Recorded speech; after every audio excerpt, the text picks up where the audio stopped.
Catching Up Podcast. My name is Tyler, and I'll be doing a solo episode today. So yeah, what do you guys want to talk about? Your dream. Dang, Gabe, that coffee looks like it's got about 7 layers in it. He went to the coffee shop. I'll take the 8-layer iced coffee, please. Thank you. Sorry, guys. I didn't get just coffee. I got a donut, too, and I left it outside the studio, so I had to go grab it really quick. Man, I wanted to get some food, but the place I went to, they had like a couple of like pastry options, but I was like, you know when you're craving like a sandwich? Dude, yes. I wanted to get a sandwich, but I didn't think... Hold on, let's just start the episode because I'm about to start talking about the coffee shop and it's not going to make sense. Yeah, he's about to start complaining. My bad. All right, well, welcome to the... Go ahead. Let's do it. You go ahead. Oh, what's up, guys? My name is Gabriel. This is the Catching Up Podcast. I'm one of your hosts. I just said that, Gabriel. And my name is Tyler. And I think this is episode 5. Dare I say 5? 5? Yeah, I think so. I feel like that sounds about right. Yeah. Well, I should be like 8, and we're like totally welcome off. back for maybe episode 5, 6, 7, 8. We don't know. Well, welcome back to the season. And since we're talking about the new season, we might as well play that new intro. We'll play it right now. Ladies and gentlemen, the show is about to start. And here's the intro because this is getting weird. I like this thing. This thing is thick. It's on top. fluffy. Honestly, bro, these things are so good. To let your actions of being a Christian speak louder than your words. So If we can't control that ourselves, then it's like, who can? God can. Catching Up Podcast. If you're not caught up, you're catching up. I don't necessarily know what that means. Yeah, and please gas me up in the comments section and let me know how good it looks so that I can continue being inspired to make a new one. So I can continue boasting. Just kidding. And rule number 1. No, I was telling Gabe, I eventually want to make an intro with like fit. It's hard because we only have such a short period of time, right? We don't want like a TV show intro that's like a minute long. So we try to make it between like 20, 25 seconds. So I want to eventually get to a point where I have like clips from each season. But it takes like so much like time and finding out what little, because now we have spots in there where like we say little things and Right. So I think eventually it'll come to fruition. I think maybe next season, because we got a good collection of things now. So I think maybe then I'll be able to at least create one With that all could last different us a haircuts, couple too. seasons. Yeah, for real. Seriously. And probably like 75 different hats. Yeah, at least. I know I try my best to not repeat shirts, too. If I do, I make sure it's not the same season. And season at least. thing. And then I honestly do try. I'll be like, I'll like scroll through, like look at all the old thumbnails and be like, I wore that already. Bro's gonna have nothing left. He's gonna have to go shirtless at one point. I mean, technically the Halloween episode, I wasn't wearing a shirt. That's fair. And your hair would cover your chest anyway, so. Exactly. I pretty much got a built-in shirt. All right. Anyway, so this is this our first morning episode of the season? Yeah. This season? Yeah. I think so. Yeah. So we've been doing a lot of food reviews. Obviously, we love food, so like that's been the more nighttime. When we record at night, obviously we can't do a coffee review. So this is actually a morning review for the first time this season. So we're gonna be doing some coffee for you guys. That's like what we did for the longest time, and then we blended it with food, and now we try to do the both. But obviously, like it just works out depending on when we shoot. I mean, if you can't tell, if you look in the bottom corner right here, our logo is literally a coffee cup. Yeah. An iced coffee cup. It could just be a cup, but it is a nice coffee cup. It's a nice coffee cup. And so we went to some just local spots today because we feel like we've been doing way too much Starbucks, and they still ain't hit us up with a sponsorship. Yeah, so for real. I'm waiting for the chill email on them for a little bit. We checking. And we went to some local places. I went to Palm Grove Social. It's this coffee spot, like literally 2 minutes from my apartment. So yeah, where'd you go? Obviously, we'll do separate ones, but I went. Oh, they actually here. Hold on. The box has a good representation of their logo. It's called The Salty. Ooh. Just so you can see it a little bit better. The Salty, and it's the Salty Donuts Coffee and Vibes. And let me tell you, they really nailed it. Like, I walked in, it was my first time there, never heard of it, and their menu looks great, phenomenal. I actually recommend everyone looking at their menu. It looks really, really good. Their merch, fire. The vibes are great, and so I love when a place got good merch, dude. I'm up stitched a video while I'm talking right here, just so I can show you guys. Like, I was like, dude, this is actually really nice. Right. But they said donuts, coffees, and vibes. So what did I have to try? A donut, a coffee, and they passed the vibe check. So that's what I'm doing. Did you say what coffee you got? No, I didn't say mine as of yet. But just since you're like already in the momentum, I say just flow with I'm yours. already on it. All right, let's get this caffeine hit. Carrying the vibes from that donut shop. Bro, even look at this cup. Like, it says the salty on it, and then there's a woman diving into the waves. Okay, see, I thought that was like, that's why I said the layer. I thought that was literally like a layer in the coffee. A layer of what? Blueberry? I don't know, chia seeds? Hold on, let me get the straw. Maybe you're going super healthy. I don't know. Chia. Okay, so the coffee I got from the salty is the Coquito latte. That sounds good. I was just choked. I don't know how else to introduce it. It's Coquito and coffee. So, cheers. I'm going to do it without mixing first. Wow. Obviously, I didn't mix it, so I just got a fat hit of Coquito and then a little of the bit of the top. Coffee's good. Now let's mix this bitty. Dang, bro. Okay, their lids suck. Bro Good to said know. the floor had it tasted too. It went all over my beanbag and my pants. All right.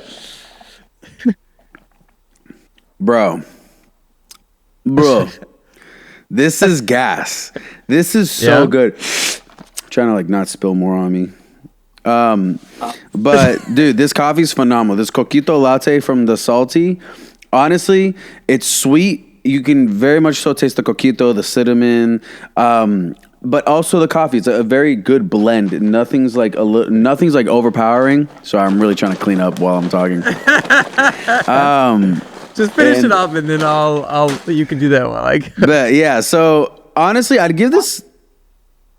Honestly, a 10 out of 10. I'd have this a lot. Like, for it being mixed with such a sweet drink, it could either be overpowering or they wouldn't put enough to where the coffee would overtake it. And they put a really good blend. And bro, realistically, it's just this little bit of ice. There's not much ice in here. So you actually get a good cup of coffee. So 10 out of 10 recommend the Coquito latte from the Salty in Orlando, Florida.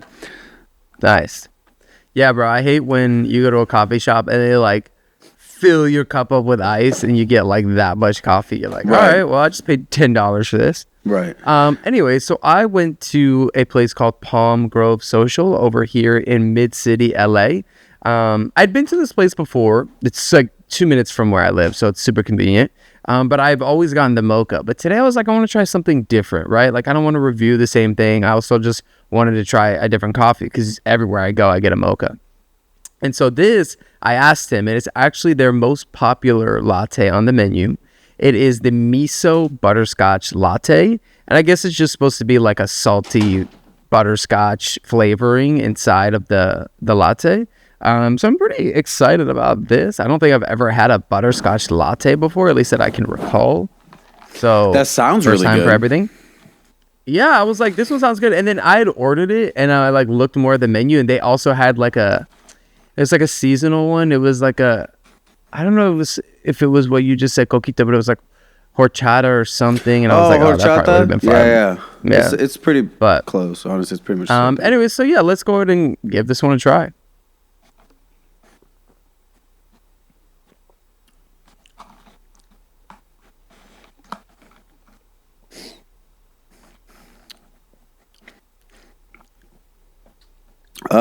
If he has to do a double take with no reaction. No, I was trying to get the flavor of it. So first off, the coffee is really good. The coffee is the strongest presence. but it's very good coffee. Like, you know, like sometimes you go and like you can even get a flavored coffee, but like the coffee isn't good. So like, Right. it's just not a good cup of coffee overall. So that's really good. However, the flavoring is a bit muted. And I don't know if that's just because, you know, the flavoring is supposed to be just almost like a hint in there, and like the coffee kind of stands out. And like, again, usually I do like a mocha. So mochas are so overpowering because it's chocolate and coffee, right? So like it's such an overpowering coffee. But I mean, listen, it's a great cup of coffee. I just don't really get the flavor. I get a little bit of the butterscotch. It's almost like on the back end, like kind of you're getting notes of butterscotch. I don't really get the miso saltiness from it, but I feel like that was just like maybe they just sprinkled a little bit in there. Well, miso is just a weird name too, because I think of miso soup when you say that. Well, I looked it up and it was supposed to be like the saltiness from like umami or something like that. At least is what the internet said. I don't really. I tried to ask him what the flavor was, and he was like, "That's our popular one. That's the most popular one." And he didn't like tell me what the flavor was. So I was like, "All right, whatever. Sounds good." Anyways, super nice guy though. But I mean, I really like it as just a cup of coffee. You know, on the flavoring scale, it's definitely not the highest because like I was expecting like a good just like flavor of butterscotch. So like overall, I'd give this probably like an 8 out of 10 just because the coffee is carrying it a lot. It is like I said, it's a really good roast of coffee. If the flavor was more there of the butterscotch, it definitely would have been bumped up to like a 9.5 for sure.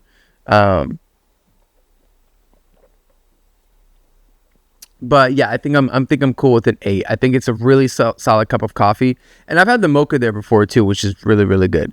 So if you've never been, it's a cool little shop over here in Mid City.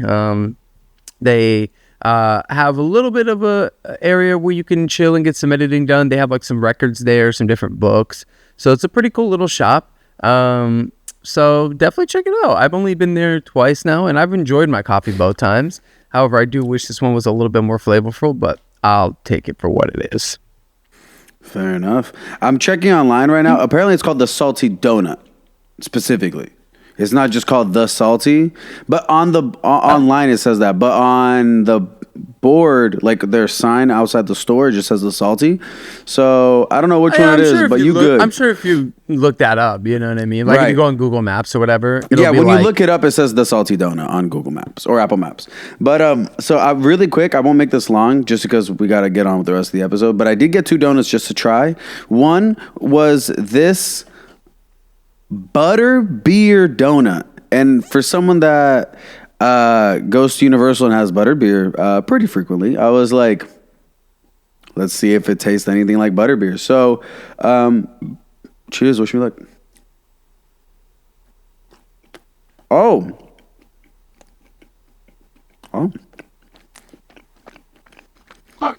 bro, wait, you got a butterscotch donut? Butterbeer, so technically yeah, butterscotch. Okay. Well, similar to what I was rocking with. Does it taste like butterbeer? I mean, it's a donut, so not really. But I can see where it's coming from, like a sweet butterscotchiness.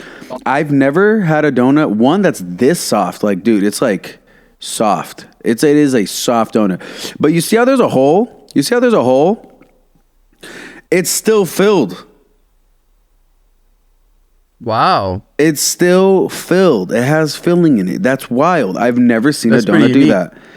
And it's phenomenal. I give this like an 8 out of 10 for sure. When you were saying it has a hole, I was like, yeah, most donuts do, unless they're like jelly filled. No, right. And that was the whole point. I was like, bro, what? I was not expecting it to have filling when I bit into it. And then the last thing I got, I had to look it up because I forgot what the name was, because I've never seen anything like it. It's called the Honey Sea Salt Crackle. It's basically bagel meets croissant. Bagel meets croissant. Whoa. Right. Whoa. That's a big hole for a bagel, though. Bro, that's what I'm saying. So they said that they recommend matching it with like the whipped butter. So I guess we're gonna get a little bit on there. And Oh, wow. Oh, wow. Gabe said, number one way to make Tyler jealous today: get a bunch of good food that he can't have. I'm just trying to get him to come back to the O. Dude, that is delicious. That looks crazy, bro. That looks insanely good. Like a crunchy, sweet croissant with a little bit of salt and that butter. Oh, 10 out of 10. If you're gonna go there, get the Coquito latte and the Crackle, because that is fire. 10 out of 10. Recommend. The Crackle is so funny, bro. Even licking my fingers, it's good. Dang, okay. That's a great way to start the episode. Finger licking good. What is that, I hope KFC? you guys are all... Yeah, finger licking good. I just really hope that you guys are all inspired out of jealousy to go try these places, because they're so good. Now, where is that at? That's in... Orlando. It's... Well, can you give a more specific context? If you know where the Raising Cane's, White Castle... Oh, the outlets. The Vineland outlets. It's like right outside of it. Okay, so it's like kind of in that... It's kind of like, you know, towards that Disney area. Yeah, it's like... It's like just the area over there. Yeah. Right. If you know, like I said, if you live in Orlando, you know where all these in the same spot. They have to be Raising Cane's, White Castle, and K-Bob. Oh, wait, so this is like right outside of your place? No, it's across the bridge from where I live. Is it new? I didn't know it existed, so I don't know. Oh, okay. But I was gonna say, I was just home and nobody wanted to take me there. No, I didn't know. We found out today because I was like, I wonder what's like the closest local, because I have a bunch of chains. Like I have Dutch Bros, Starbucks, Foxtail. Like I have all that stuff. But I was like, right. I haven't seen a local one. And then I looked it up. They have them in multiple states. So I don't know how local they really are, because they're clearly a chain as well. I've just never heard of them. Man, I do wish I had a Dutch Bros over here, because they have so many different like flavors of things that like we could go there like every week, bro, and like get something and different. Definitely get sponsored, because they would reach out to us like Starbucks. Yeah, because they're cool. Just putting that out there. I don't know. Maybe we'll see. I feel like it would do well in LA. I don't know if they have them or if they're just limited, but I could definitely see that doing well out here. Yeah, so it's because of the drive-through. Oh yeah. Maybe I need to open one up. Anybody want to fund me so I can open one up out here? He goes, I got no money and I have no barista or managerial experience, but I will run the shop. Okay, listen. Does anybody working at Dutch Bros have that? Come on. Also, I have my phone just because of the notes I have for the topic. I'm not texting. Yeah, just so there's actually no service on this phone. Yeah, it's his burner phone. He only uses that when he needs to. Yeah, well, only when I'm running from the ups. I'm just kidding. He said, I don't have any ops. I am on the run. So today's topic we're going to be getting into is something that I think is so relevant right now, and I think is really just a good conversation for me and Gabe to just kind of like talk out and see our viewpoints and kind of give our perspective on it.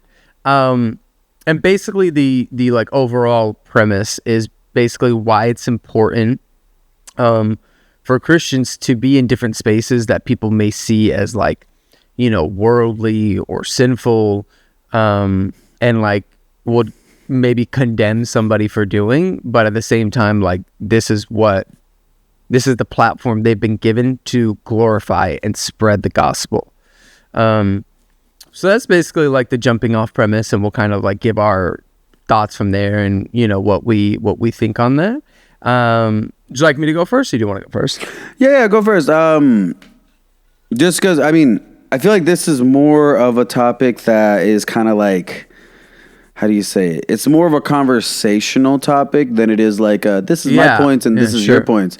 So that's why I was like, because also this is one of those topics where I think it would be really good for us to also go over like the devil's advocate points, because that is like a rebuttal that people do be having on like why you shouldn't do that, why you should. So it's like, I feel like that'll be a good conversation. So just head it off and then I'll interrupt when I feel like it.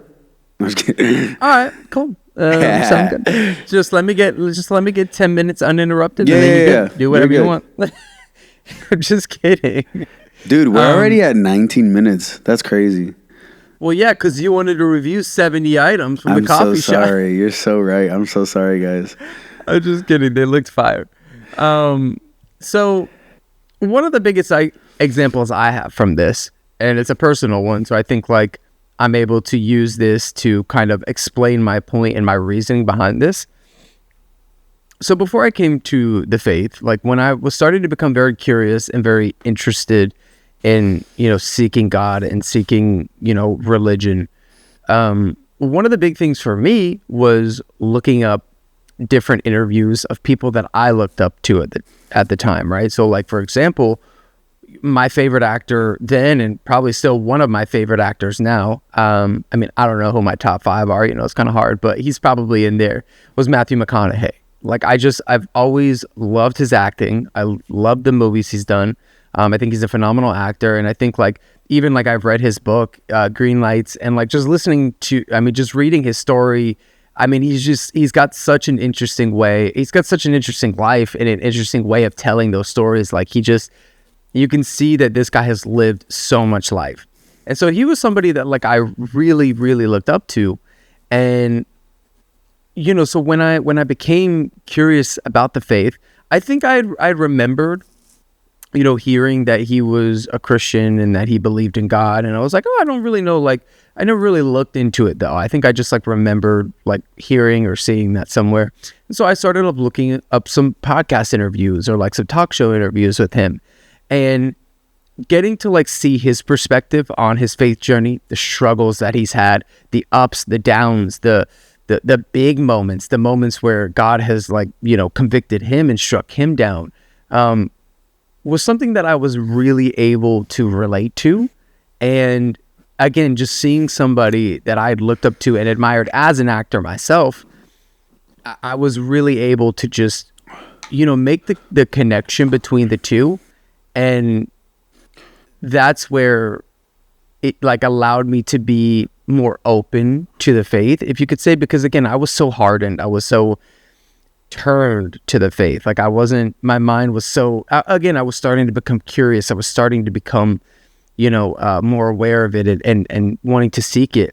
And yeah, of course, I talked to my friends. I talked to people that I knew in the faith, but like there were still like external factors where I was like, I just want to continue like seeing. And so one of the biggest things for me in that is that, number one, yeah, Matthew McConaughey does all kinds of movies, and he's done all kinds of movies that have gotten him to where he is now, to this platform. He's not doing just a specific type of movie that's like, oh, well, I'm only doing Christian movies or I'm only doing these movies. He's done all sorts of the movies, and I don't exactly know like where his faith was at different points in these times. However, the biggest takeaway is that whenever he's himself and he's going out and he's talking to hosts and interviewers and podcasters, he's not somebody who is scared to share his faith. He's somebody who is very open about it and very willing to share his faith. And that is something that I think is way more important than what you're portraying on a screen. Because for me, again, when I was searching for that inspiration, when I was searching for those answers, when I was searching for, well, what does this guy believe? Well, what does he believe, right? Because that's just where I was at the time. Not saying that you should be influenced by everybody, but I feel like that's the thing, right? If you look up to people, if people inspire you, you want to know, what do they believe? What are they doing? I want to be in their position. Like what's going on with them? And when I was searching for those answers, like I wasn't going, hey, let me go watch some Matthew McConaughey movies. Obviously, like I watch him pretty regularly because I like him and he's in some great movies. Shout out Interstellar, one of the best movies of all time. But let me not get sidetracked. But I wasn't going to his movies to see about his faith. I wasn't going to his movies to get these answers. I was going to see him as Matthew McConaughey, the person, as Matthew McConaughey, the human, the guy with real beliefs, the guy with, strong values and strong morals, right? I was going to him and who he was and what he believes, and him, the person, not this job of him portraying other human circumstances. You know, that's what we're hired to do as actors. And I'm speaking more like towards acting because like that's what the profession I'm in, but I do think it applies to everything. Is like, you know, the thing is that now I want to make the point clear that like I understand where people come from, and I'm not saying that like I'm right and you're wrong in the sense of like, no, he shouldn't be doing that. No, they shouldn't be doing that. I'm just saying that I think it's a beautiful thing for us as Christians to be in these other spaces, whether that be acting or music or art or poetry or whatever it is, even if it's not centered around Christ, because that is the platform, that is the influence, that is the opportunities that God has given to you, and how you handle it and how you use it and how you use that as your way to reach people, to influence others, right? Like he could have very easily gone on these different podcasts, and if they asked him a faith question, I like to keep my faith private, you know what I mean? And like I wouldn't knock somebody for doing that, but I'm just saying, because he was bold in his faith and he was bold in his journey and he's not afraid to talk about it. That's how we glorify God, right? It doesn't always have to be specifically through the opportunity that he's given us. You know what I mean? And yeah, there are definitely circumstances like that we can talk about. Like if somebody, again, let's just stick with movies. If somebody is doing like movies that are clearly just like anti-God, hate religion, hate everything, and like they just do that back to back to back to back to back, okay, maybe like there's something there, right? But, you know, when there's songs or when there's movies that are just portraying and talking about different human circumstances, the actual human struggle, again, whether that be with relationships or rom-coms or emotions or comedy movies or drama movies that, like, again, don't necessarily have anything to do with Christ, where is that person's fruits in their lives? And how are they demonstrating that outside of that, right? And so that was the biggest thing for me, because that's what was a big inspiration to me coming to the faith. And had he either not been bold enough to talk about his faith, and or just not, you know, obviously I've not been a Christian himself, like I would have looked elsewhere, obviously. But I guess what I'm saying is that like it wasn't his movies that, I mean, his movies made me want to, like, obviously why I looked up to him, but then I went to him, the person, to figure out, you know, what he believes and why he believes it. And that was way more influential to me than any movie he's ever done. Like, if somebody asked me the biggest impact, you know, my favorite actor, let's just say it's him for now, had on me, it would be that. It wouldn't be like, man, I saw him in this movie, his acting was so inspiring, which, like, he's an amazing actor, so it is. But, like, that would be the thing that I would note the most, is that he helped me on my journey to Christ. And that is the biggest thing. And he wasn't trying to be, oh, I want to slap a cross everywhere. And I saw this video too earlier, and it's like, you know, by this is atheist turned former past atheist turned pastor. And he's like, just because you slap a cross on something or you slap Jesus's name on something, it doesn't make you more holy in a sense, right?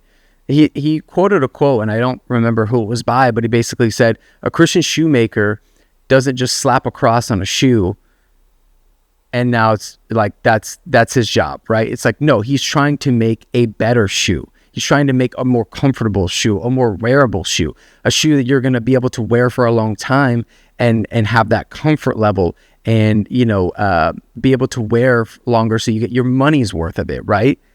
Or you could just make it super cheaply and slap a cross on it and be like, oh, well, this is my new, you know, like what is actually more valuable? What's actually more helpful? What's actually more beneficial to the person? And so again, this is just like my specific perspective because I have this experience.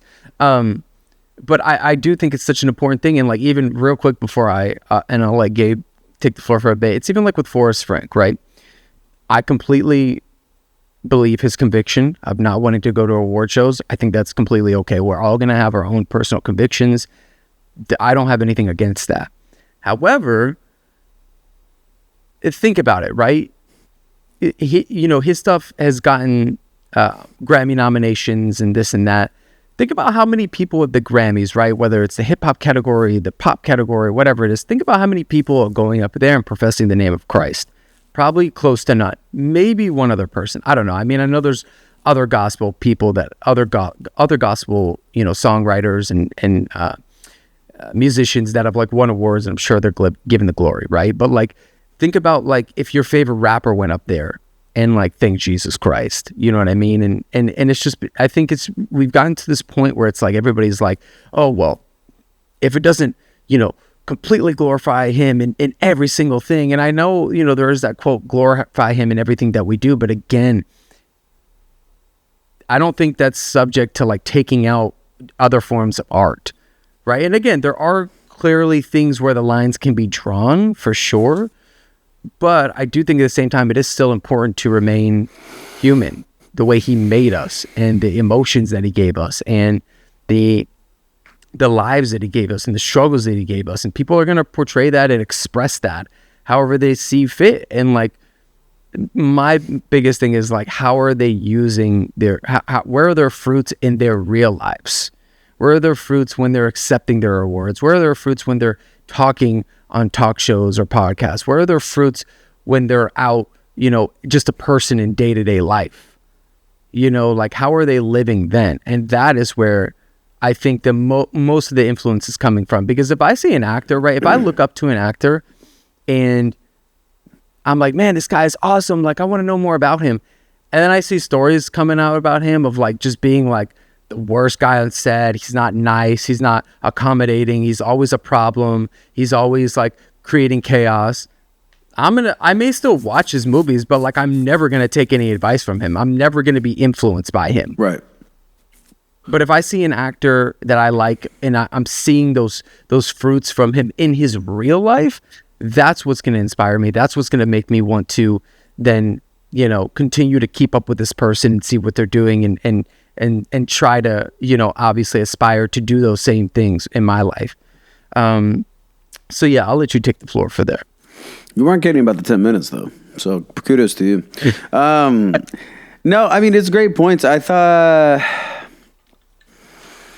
think it's great being in like how do I say this?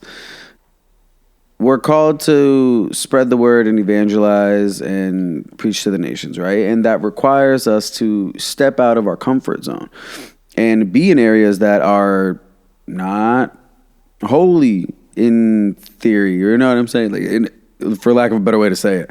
And I understand how people are like, oh, like, you shouldn't go out. Perfect example, Lecrae. Christian rapper, done a lot of collabs with people that are not Christian, which I thought is amazing. Just because you get that outreach, right? Like Tyler was saying, like someone that might not know, if you're a Ty Dolla $ign fan, and then you see that he's like featured on a song with a random artist you've never heard of, and then you hear that song, you're like, oh, like this is different. And then it's kind of like that type of outreach where it's like he's now reaching a different fan base that wouldn't normally listen to him. And I think that's great. But a lot of people see that as like, what's it called? A lot of people see that as like a mixed message in the sense of like maybe you're unclear in what you believe in, or like you're compromising, where you're like lukewarm, I guess some people would call it. But it's like, it's just so important to do that outreach, because some people will say, you know what, you shouldn't go out and put yourself in situations that will cause you to sin because you're surrounded by people sinning, right? Like, let's say going out and getting drinks, right? Because you were bringing up movies and like stars and like their jobs. Like, I wanted to bring up a little bit more of like kind of like the day to day as well. Sure. Just because I knew you're going to do a good job covering that side. Thanks. And it's yeah, you're welcome. You're a good speaker. You're a good talker. You talk. No. But I'm not a good talker because I just lost my train of thought. You're talking about like going out, right. And like, look, if you sometimes you got to walk into the devil's den, because comfort is growth's worst enemy. And people can say all they want. Oh, it's better to be only surrounded by people that are Christian. It's only good to be surrounded by people like-minded. But And it's all true. I think people need that. I think people need to be in that close circle of like not going out and reaching out and putting themselves in those situations first, because you need to build your own foundation. If you don't have a strong foundation, you are going to crumble. You are going to fail just because you're human, bro. Like at the end of the day, like we all do it. No matter how good you are in your faith, you're going to slip up, especially in front of people. Like you're going to, it's inevitable. But that's why that foundation really, really matters. And when you have that solid foundation, then you can go out and put yourself in those situations. But you got to do that with, like Tyler was saying, you said a pastor said that, right? With the shoe thing.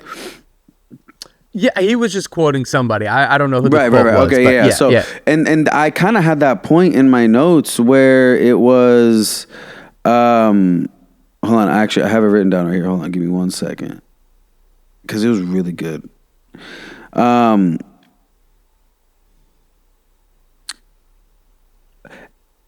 All work, creative or otherwise, can glorify God when it is done with excellence and faith-driven purpose.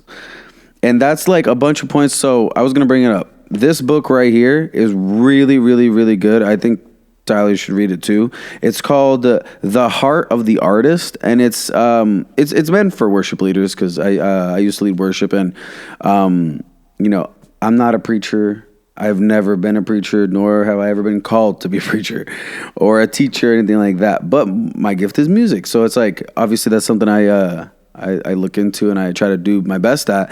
But this book talks a lot about, one, just the culture that you should have as like a worship leader, but how important it is for us to be out in the world, especially in the music world, because what I was saying right there, where just because you're singing or playing non-Christian music, right? Like Lecrae, like he can go on to do a song with Ty Dolla $ign and it not be about Jesus, but he doesn't have to cuss.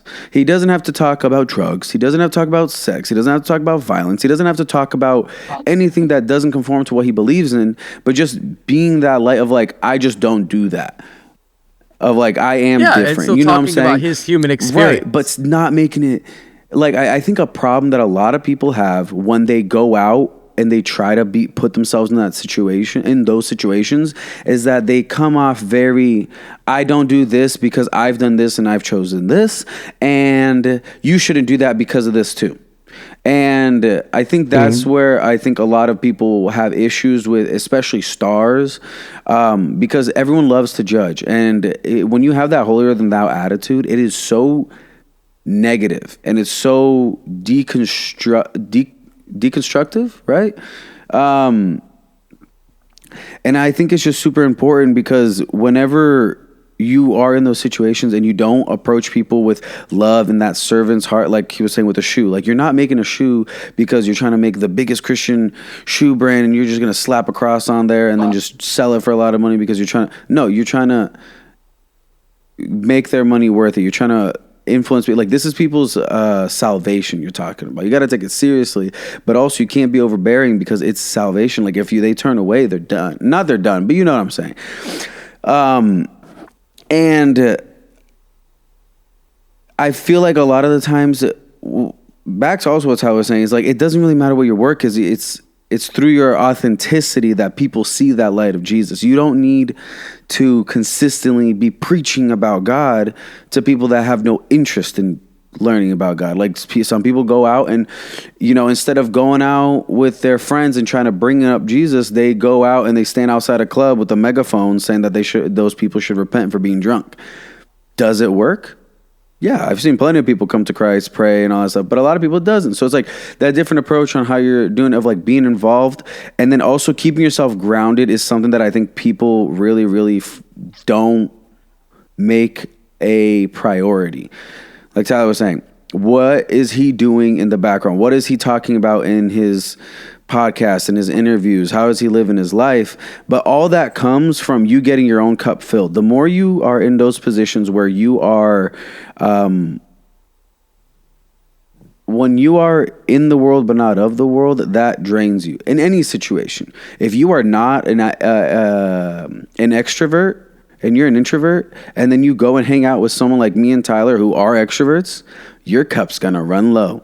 And that's just how it is, right? But it's the same thing. Spirituality is very much so like what you give is what you get, and it gets very easy to get lost in, because I've personally been gotten very lost in those situations where it's like, oh well, I want to go with these people because I can drink without getting drunk, and like I can go out and not want to hook up with girls. I can go out and like not do these things that normal Christians would seem very like taboo, for lack of a better way to say it.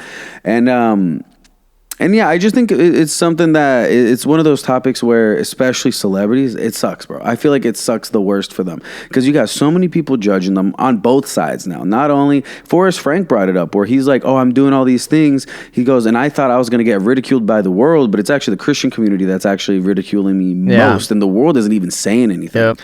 So it's like, do you need to be involved with only Christians when you become a Christian? No, you don't need to. You need to spread the word, right?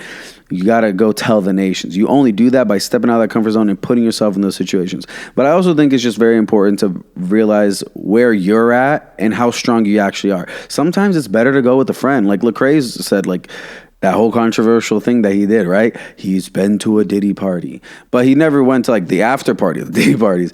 But he went in and he was saying how like he went in with his crew, because it's like, it's so, sometimes, you know yourself, if you're prone to, getting drunk because you're going to go fall into peer pressure, go in with backup, go in with someone else that's going to have your back and help you like out of those situations. I think that's really big too for like normal day-to-day people. When you're like a celebrity or an artist, you're all that stuff, like it's a whole different ball game.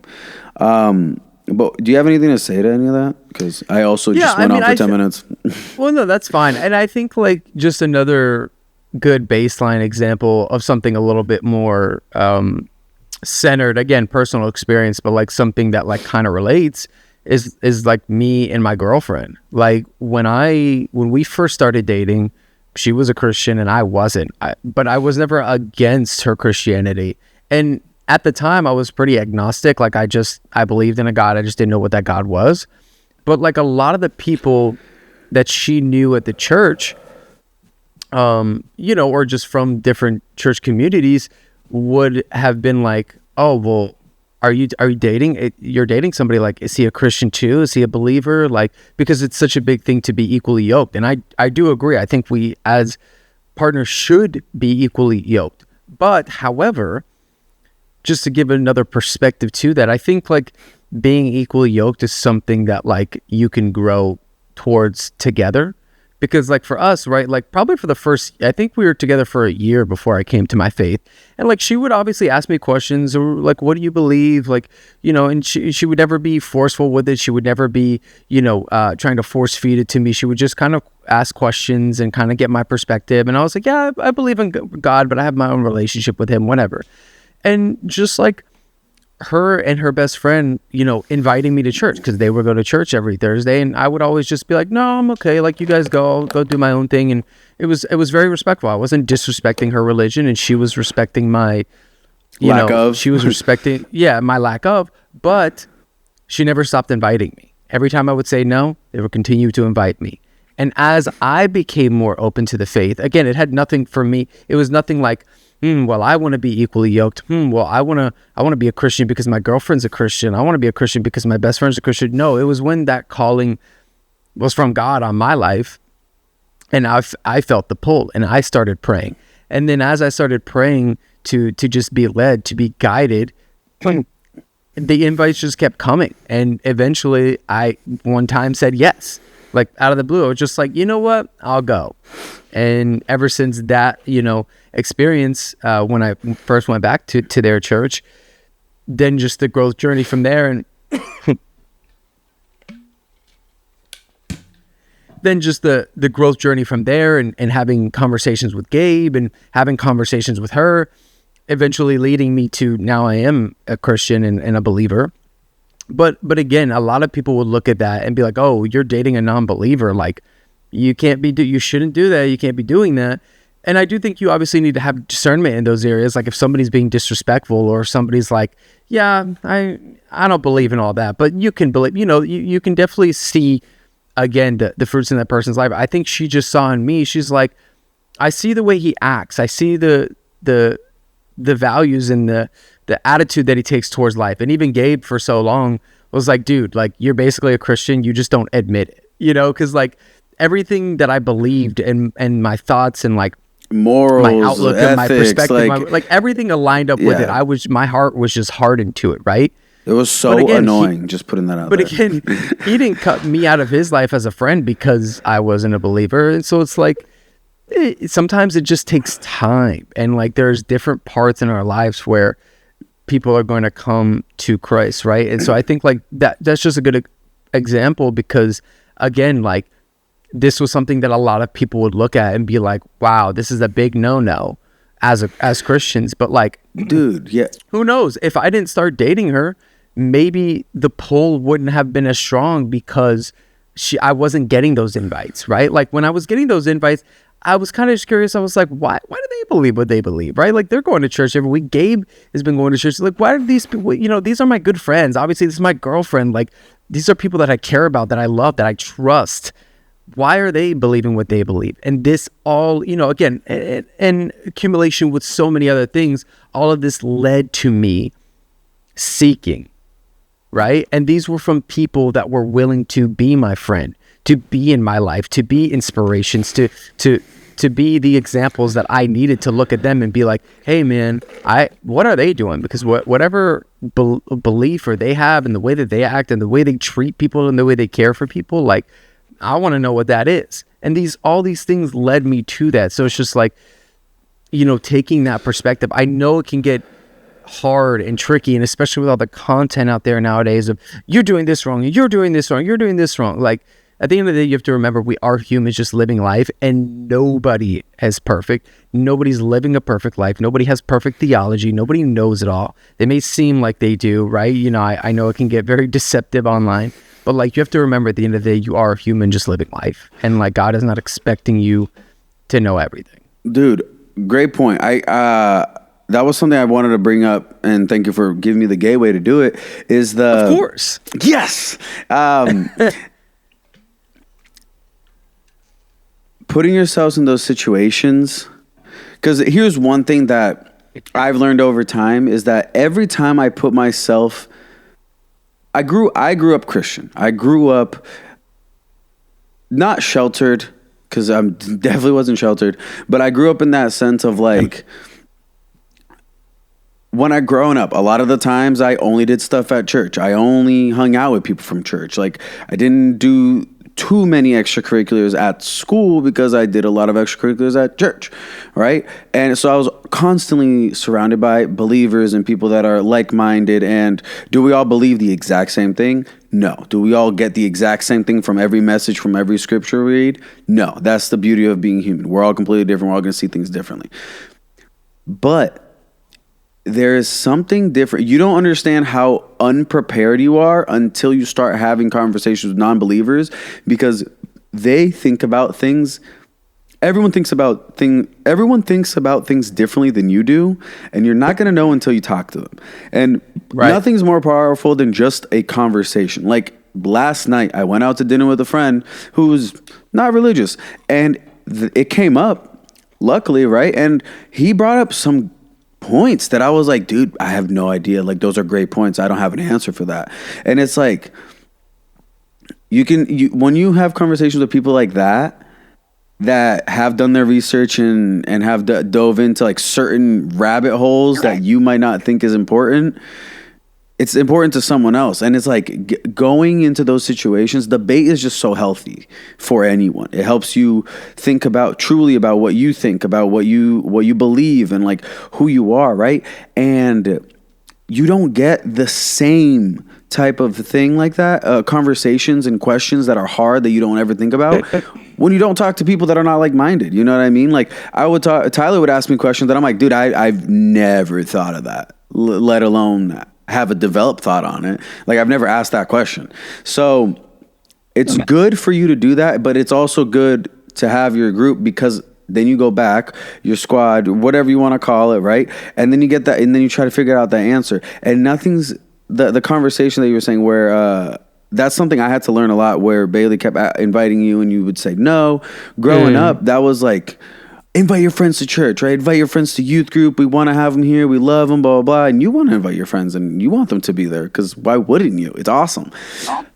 That being said, that was a big lesson that I had to learn, was not getting upset when people would say no to when you invite them. And that goes for anything, right. Birthday parties, dinner, business meeting, work, whatever, right? But specifically church, I had to like find it within myself where it's like, it's not me. I'm just trying to let God work through me. But I don't know what chapter of life that person is on. Maybe Tyler did come to church with me. Tyler did come to worship nights with me, but it did nothing for him. Not nothing for him, but you know what I'm saying? Like, it didn't hit him like that. Not in the way that I necessarily wanted it to, because it wasn't his time. And it's not always your job. Sometimes you're made to plant the seed. Sometimes your job is to water the seed. Sometimes you're supposed to protect it from the hurricane. And then other times you're supposed to help bear the fruit, like collect the fruit from the tree, right?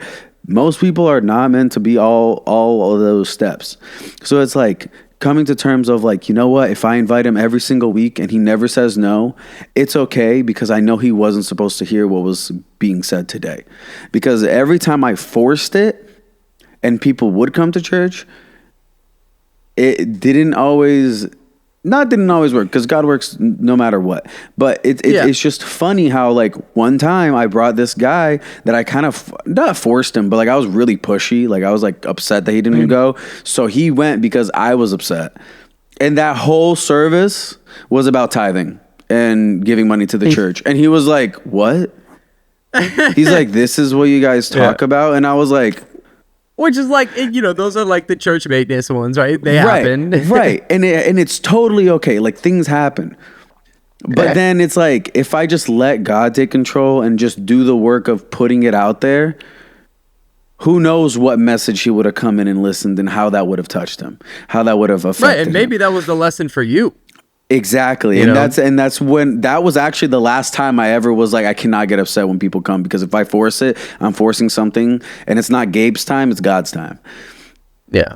So that's one thing too, because it can get frustrating when you put yourself in those situations. Like, you're trying to be a light, and you know, I've been in I still have multiple friend groups that, like, no one's Christian other than me, and like I'll bring it up and they have their thoughts, and it seems like it's going nowhere, but you never know what's actually happening behind the scenes. You never do. You never do. I mean, and again, bro, I'm one of the people. I think I'm one of the biggest examples of like somebody who probably, you know, anybody, if you talked to me 5 years ago, you would have never thought. You know, again, Gabe knew, because Gabe knew me. Gabe like deeply knew me and understood me, and we had the most conversations, so like he knew all those perspectives that I shared. But at the same time, like, you know, most people, just the way I talked and the way I presented myself and my thoughts on it, you'd have been like, bro, this is the guy who would last come, you know, to bait. Yeah, man. It's just like, I also think that something beautiful comes from putting yourself in those positions, because even if you mess up while you're in those positions, like God works, dude. Like I'll give an example. Like, one time I went out with some friends, and we went out. I had some drinks.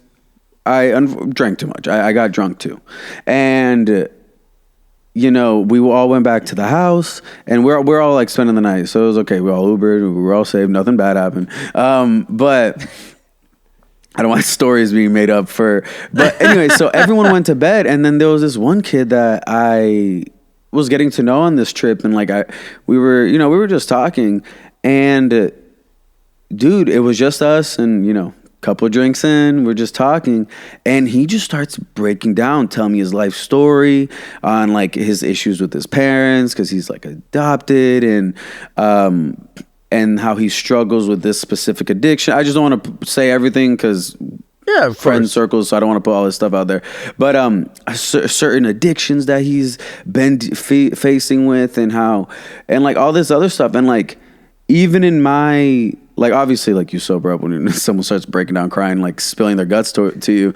But even then, dude, like, it was just being present and him being like, I don't know why I feel like I can tell you this, but I feel like I can just trust you and all this other stuff. And like, I was able to pray for him at the end of that conversation. And I was like, hey, like, do you mind? And like, he brought that up to my wife after. He goes, yeah, like, I've never had someone just like pray for me like that. And it's just like, just because I was there, was I the perfect vessel? No. Was I the perfect example of what a good Christian, godly man was supposed to be? No, unfortunately. And that is on me. And that is something that I will have to always deal with and like try to work on, right? But if I never put myself in that situation, you never know what could have happened. Like, it was like, multiple times like thought about like suicide and like things like that, and it's just like maybe that one conversation really helps, but you have to be in that situation, but you also got to be equipped to be in that situation. And I think that's what a lot of Christians, new ones specifically with social media, they are quick to get that fire and then be like, I gotta go tell the world, because that's what we're called to do. But that foundation, back to what I was saying, like, you got to have a solid foundation for a reason. And it's because you got to back yourself up. And you never know how strong that foundation is until you put that when you put it to the test to someone else that has other debates that you have never even thought about. You know what I'm saying? Yeah. And I think that's one of the strongest things that you can do is pray for somebody, bro. Because I feel like so many times, you know, in those moments, like that you were explaining, when somebody's like breaking down to you, like, yeah, of course, like, you know, you want to tell them about Jesus. You want to tell them about how he's changed your life and helped you through these addictions and different, like, you know, struggles. And like, there's obviously a time and a place for those. But again, imagine like you had somebody else there who, like, you know, it wasn't in that situation, and they were just like, yeah, man, like, you know, just, you're good. Just like get up and try again and like do better. Instead of like having somebody like you there who, again, like you said, you weren't being the perfect example, but at the end of the day, you prayed for him and he remembered that and he spoke about that. And that may have not transformed him right then and there, but you genuinely, bro, the one thing that like life has taught me is just that you never know. You cannot predict your life and how it's going to go. And like, life wouldn't be any fun if you could, but like, maybe 5 years down the line, it just like strikes him. He's at a low point. He's like, man, I remember when Gabe prayed for me. Like, I'm going to go ahead and pray, and I'm just going to reach out to God. And maybe that's the one time that he has an encounter, or maybe that prayer leads him to feeling a conviction or something like that. You never know. And so being in those situations, and again, I think it like ties into everything. It's just like, we have to be, we're living in this world, right? That doesn't mean that we have to partake in all the ungodliness of the world, right? But like, you know, we have to be out there. We have to be in this world, because if not, who are they being influenced by, right? Like he said, we all think differently, but especially believers and non-believers think differently. So like, if believers are over here doing their thing and non-believers are over here, who are they being influenced by? They're looking at us as believers and they're like, we don't think like them. We don't succumb to their ideas and their thoughts and their beliefs. Like, we're our own people. We're free. And then we're over here being like, oh, well, we're right, so we're just going to stay over here. No, we have to mend the two. And that's not saying like, yeah, go out and party and get wasted and do stuff. Like, no, it's just saying like, you do have to be a part of those areas as well. So that way you can show and be an example and be the light in those areas. And yeah, you're not always going to be the perfect example. You're not always going to be doing things up to a T standard, right?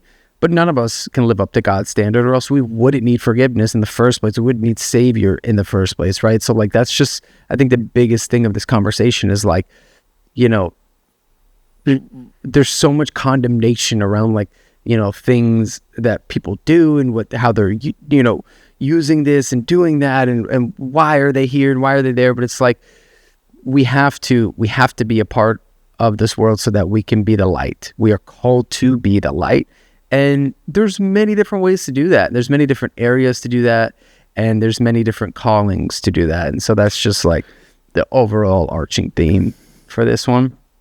And I don't even think we need a third topic this episode. I think this was a good enough conversation. Yep, I agree. We are also at an hour, so definitely. So if you want the bonus content, you can subscribe.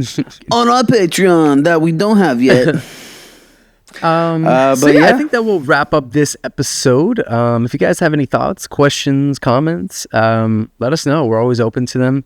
And we're back posting on YouTube Shorts, back on TikTok, Instagram, Spotify, pretty much anywhere you can receive, watch, or listen to a podcast. We're there. So check us out. Spread the information with your friends, family, and coworkers. I don't know.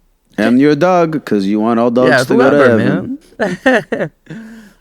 But yeah, that will be it for this episode. My name is Tyler. My name is Gabriel. And we'll see you in the next one. Peace. Peace. Not caught up, you're catching up. I don't necessarily know what that means.